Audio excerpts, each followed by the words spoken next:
In this video I'll show you how to remove the radio of your Subaru Impreza and Subaru Forester. Both are looking the same and it's the same process for both models. So first you need a flathead screwdriver like this one. You can also take a knife if you don't have any tools to remove the bezel around the radio. So what you do is you simply try to stick it where you see a small gap. If you don't see a gap, you can try to create it. Again, if you have a thin knife, you see it can go like this, and you need to unclip that bezel. It's held by clips, there's no screws, not anything. So once you have unclipped it a bit, go ahead, work around it until you can pull it out completely, like that. Now we can put the thing aside, we don't need it. And to remove the radio, well, there's a few screws, you see, on each side, there's 3 of them. Well, take a Phillips head screwdriver like this one, or a manual one, and we simply need to remove them. Here I'm at the scrapyard, I don't care if I lose them, but be careful to not so they don't fall inside of the dash like it just did here if you want to replace your radio with another one.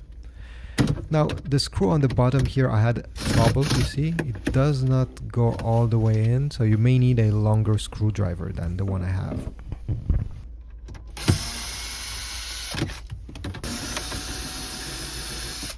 Once you have removed the 6 screws, you can take the radio with 2 hands and pull it out.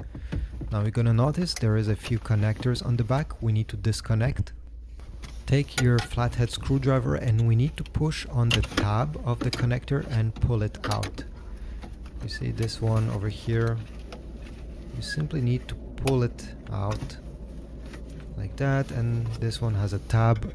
Push the tab and pull the connector out. There's another one, and finally the antenna, you just need to pull it out. There's no tab.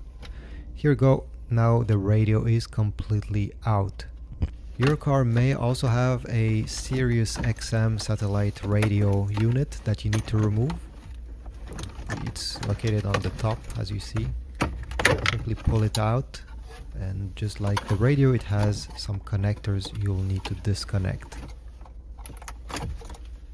Like that, and the other one is connected directly to the radio, so you don't have to remove it. But overall, yeah, this is for the Sirius XM radio. Now it's important that if you replace your radio with another one, you may need to remove the brackets that are on each side of the radio using a Phillips head screwdriver.